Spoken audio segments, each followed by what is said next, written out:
Дали еден глумец е овластен да коментира актерски остварувања на други колеги, односно да ги коментира Оскарите како најпрестижни филмски награди во филмската индустрија? Па ако на пекар му е дозволено леп да јаде, ако на слаткар тулумба да лапа, ако на порно глумица колбас да крка, нели, на молер ако му е дозволено да си ја искречи собствената куќа, на доктор да ја прегледа собствената жена, гинеколошки преглед да ја направи, што веројатно најтешко му паѓа на својата жена гинеколог кој прави гинеколошки преглед. Но тоа нив ке ги прашаме. Зошто бе на глумец да му било забрането да коментира туѓа актерска игра? Особено ако актерите не се дипломирани глумци, туку лопови, измамници и терористи, кои под превозот на глумата доаѓаат до богатство, моќ и популарност, слично на холивудските звезди, мислам парите, славата и моќта, само публиката нели се осеќа заебано и незадоволно, не добила ништо за своите скапи, да не речам прескапи карти. Затоа јас, актерот и дипломиран глумец Сашо Тасевски, денеска ќе ги коментирам непрофесионалните глумци во Македонија, кои живеат нели како бубрек у лој, благодарение на глумата и се добитници на Оскари во сите категории, а највеќе во категоријата еби го својот народ, не му давај глава да дигне, бидејќи тој те одбрал да го парцаш. Не бе говеда, народот те одбрал да му обезбедиш нормален живот, а за тоа те наградил тебе како политичар со лагоден живот, не те наместил да лажеш и да крадеш и да глумиш мамето ваше професионално измамничко. Кога утре би се одржале Оскари во Скопје, Битола или Охрид, не е важно, само во Струмица не може да се одржат, не може Глобал да се преправи во сала, нели? Иако веројатно еден од најдобрите филмови е снимен тамо, во главна улога на Зоки Заев звани Чак Норис на измамата, Джеки Чен на акробатската превара, Антони Хопкинс на балканското лудило и Шерон Стоун на ширењето нозе пред странскиот фактор. Но да почнеме по ред. Оскари се даваат по ред. Иако во нашиот филм наречен Македонија има се, само нема ред. Повеќе личи на оние урнебесни црно-бели филмови со Бастер Китон во главната улога, каде не се знае кој паѓа на глава, а кој директно на мозок, ако пред тоа не му бил добро изаван. Веројатно на тие наши Оскари кои ќе бидат без врски, за разлика од нели бумамарата на Ранко, кај што награди добиваат претежно блиските, другарите, ова она, нешто како во комунизмот, а другите гледаат во излогот, пак нешто како комунизмот. На тие Оскари, Оскарот за животно дело ќе го добие Александар Антич со крштено име Ali Doing Black Business, кој 25 години тука во нашава Македонија ни снима амерички филмови, ни продава прескупи карти кои ги купуваме без да прашаме. Аца Антич ти е нешто као Ал Пачино или Роберт Де Ниро на македонската клептократија, кинематографија. Човек кој дури јазикот не го знае, но сепак неговите реплики се памтат кај квислинзиве наши како оче наш. Псе јо, како и до сега. Неговите филмови се блокбастери и ќе ви набројам неколку. Борба за териториите која прерасна во борба за човекови права. Прв дел. Колку права, толку евра. Потоа Соравија Forever. Соравија љубов моја, тоа е вториот дел. Соравија љубов моја, на внукот те давам цела. Тоа е трет дел. Јас уживам во качакот. Таа во наплатената струја. Ова е еротски филм, како еден вид на Пандана Емануела, што беше она блокбастерот од 70-тите, еротски филмови, значи Си седиме така, јас и мојата машина за пари, ја уживам во качакот, таа во неплатената струја, тоа е полниот наслов, и работиме 24/7, тоа е фактички фул насловот на филмот, иначе многу долг, но тоа е тоа. Но сепак, најголем филм му е под наслов Како сум ја сјебал Македонија со помош на Калето. Тоа е акција невидена, луѓе, моја трилер акција. Тоа се тие легендарни дела за кои ќе добие Оскар за животно дело. За гревовите од владењето на Дуи за овие 25 години веројатно ќе добие и нешто друго, ама тоа е работа на семоќниот Аллах. Ако ги чул, нели, оние од Тетовската болница, кога викаа. Оскар за машка главна улога сепак ќе добие, тука да се разбереме, Зоќе Муртинезер звани Ајс Вентура, 1 евро или зок 1 евро, човекот кој својата глумачка трансформација ја направи во миг. За миг се вивна над звезденото филмско политичко небо. И стана голема звезда тамо. Порно звезда. Час бранител на името,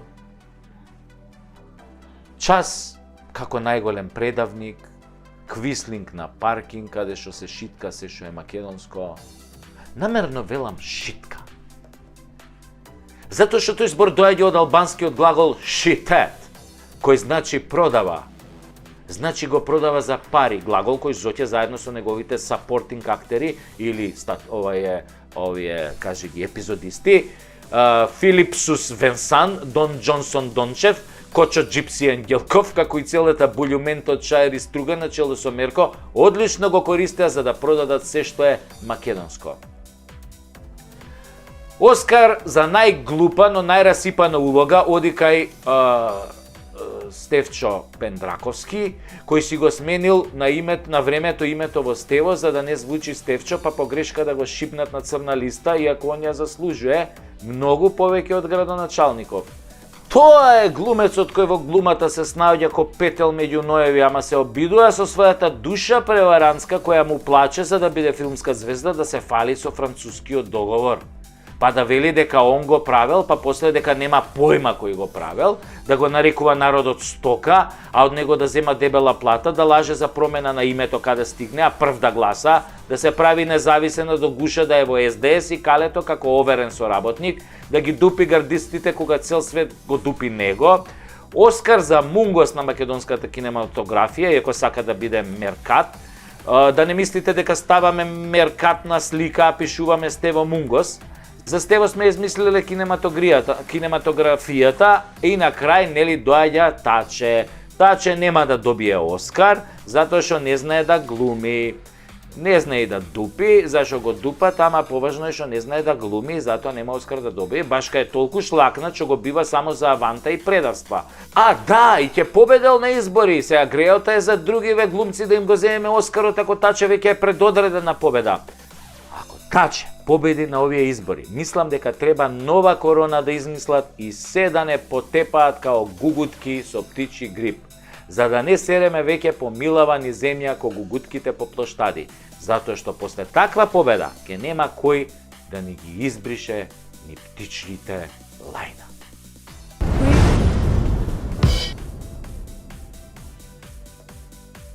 Еде прочка и помина. Вела дека само Господ простува, ама некако читајќи ја Библијата констатирав дека Дедо Боже или Аллах или Буда, кој да е, или ако сакате наречете го врховното суштество, фактички остава за после, а не простува. Така според Библијата им го нашол крајот на илјадници кои ја заебале работата. А ѓаволот кој треба нели да е на оној лошиот, некако е тенок со резултатот. Неговите се бројат на прсти. И некако кога ќе се случи лоша работа, која го погодува некој кој според јавноста се огрешил од Божјите, но од земјите закони и заповеди, истата таа јавност тоа го нарекува како карма или Божја казна. И сите го споминуваат Господ, ете Господ ќе му врати, ете гревот не се заборава, ова му е поради ова, поради она. Некако сите се повикуваат на Божјата правда, нели ако ја има воопшто во универзумот. И никој тука не го споменува ѓаволот или Сотоната или Луцифер, ако сакате, оној лошиот тип со кој нели другарувате кога правите лоши работи на штета на својот народ и државата. Намерно реков на штета на себе, затоа што не постои криминалец и предавник кој мисли дека лошите работи си ги прави на себе. О не, Боже пази, нема таков. Криминалците или се убедени дека се најпаметни, тоа се оние социопатите кои веруваат во тоа што го прават, или се сребролюбци, кои мотивирани од парите и моќта велат, а уште овој пат, не е страшно, а уште овој пат и така додека длабоко не заглават во криминал и предавство. Или во комбинација од двете состојби. И после на прочка објавуваат обично религиски извинувања од типот Господе прости ме ако сум сгрешил, убедени дека со 100 кила катран и пилешки перја на себе се перат со ладна вода нели од црква. се перат ако имаш на располагање 1000 години да триеш ко ненормален и да останеш без ногти. Ама во реално време да ги испереш гобнариите ти треба малку повеќе труд отколку еден пост на прочка. Некои од големите апаши битанги одат дотаму што собираат пари за црквата. Нели ви е познато оној лик, еден капиталец кој што вежбаше аритметика во еден документарец, па после со дело тие пари нели ги подкупи судијата, па стана премиер, па останатото е нели историја. Тоа е во тие кои Господ ќе ги третира со одложено дејство. Освен ако земјината правда не ги собере како ураган топтан, па да ги отфити за сите гревови кон својот народ и држава. И за парите нормално. Дел од тие големи верници градат цркви каде што ги градуваат нели дел од своите пари украдени од својот народ, мислејќи дека така ќе си ги избришат гревовите и ќе си ја смират совеста. Што нели по времето на транзицијата си ги присвоиле фирмите, отпуштале работници, станале милионери, си ги презеле овие бизнис конекциите со странските земји што ги имала фирмата кога не биле собственици на неа. И сега мислат, после 20 години и направени 500 милиона или милиарда евра, дека сега ќе направам една убава црквича и така ќе се отфитам кон Господ, Господ ќе ми прости и совеста ќе ми се смири и ќе можам барем една ноќ да преспијам убаво и мирно.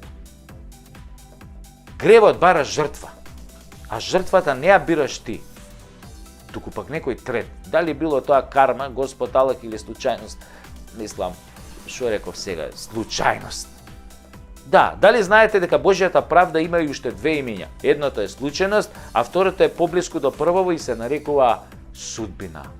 Но судбината е некаде помеѓу случајноста и Божјата правда, така да никогаш и не се знае што е што. Оставено е на народа да толкува, дали ако крадеш или лажеш или си предавник ќе те стигне Божја правда или случајно ќе наебеш, или судбината ти било пак да наебеш. Овие кај Буда велат карма. Ако усереш нешто, кармата ќе те стигне и готов си. Тука имаме проблем. Ако кармата трга да сјебе све што, нели, е должно оваа северна вокојебина, па тоа ќе биде погром, бе. Тоа ќе биде апокалипса. Многумина уживаат овде во плодовите на предавството, многумина се обогатија поддржувајќи го предавството. Цела една елита, групација на луѓе и нивни поданици. Ајде да видиме дали ова воопшто функционира. Еве ви еден глуп пример. Германците во Втората светска војна ја поробија цела Европа и дел од Африка. Убија милиони луѓе директно или во концентрацијски логори. Ја изгубија војната. Дали беа казнети? Не. Напротив, Америка им го спроведе Маршаловиот план, ги крена од пепелот, повторно ги направи светска економска сила, ги собра пола нацистички водачи и повеќе, што беа во режимот на Хитлер, што учествуваа во разни воени злосторства, ги собра како научници, како шефови на Гестапо, си ги извлече во Америка, им даде тамо работни места во НАСА, во ЦИА, во МИА, по разни други институции, големи фирми, директори, General Motors, ова, она. Нема карма, бе. Нема Божја казна. А судбината им се наклони. Затоа што им се наклони Америка. Америка ви доаѓа како судбина. Според разни податоци кои можете да ги најдете на интернет по завршувањето, по ослободувањето на Германија 45 година, советските трупи вика ја силувале 4 милиони германски жени, а сојузничките, за кои податоците неуспешно се кријат, од прилика уште толку силуваат.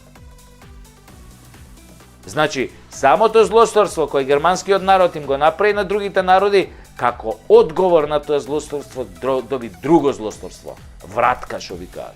Мажите беа или убивани, или под стрес и никогаш немаат деца, а преку 8 милиони бебиња родени во периодот од 45 до 48 година беа со изменета генетика, англосаксонска или руска. Тоа го прави злото, враќа со друго зло. Многу лош пример на тоа е. Германскиот народ од чистата раса на Хитлер, нели како ужасна идеја беше тоа, стана една од најмешаните раси во Европа, сигурно. А може и во светот. За која е пак крив господин Адолф. Така и со нашиве предавници ќе биде. Нешто као кармата ќе ги најде. Ја викам подобро да ги затворат и да им ги одземат парите, отколку да ни ги дадат да ги пучиме. На ебење се навикнати од странциве, ние може, мушки ќе го издржат, ние може да ги напучиме, така по-селски. И да се фалат после да ви кажам. Јеби га. Македончани на Господ не му простува. Абе, каква прочка, какви бакрачи, ќе ве напучиме!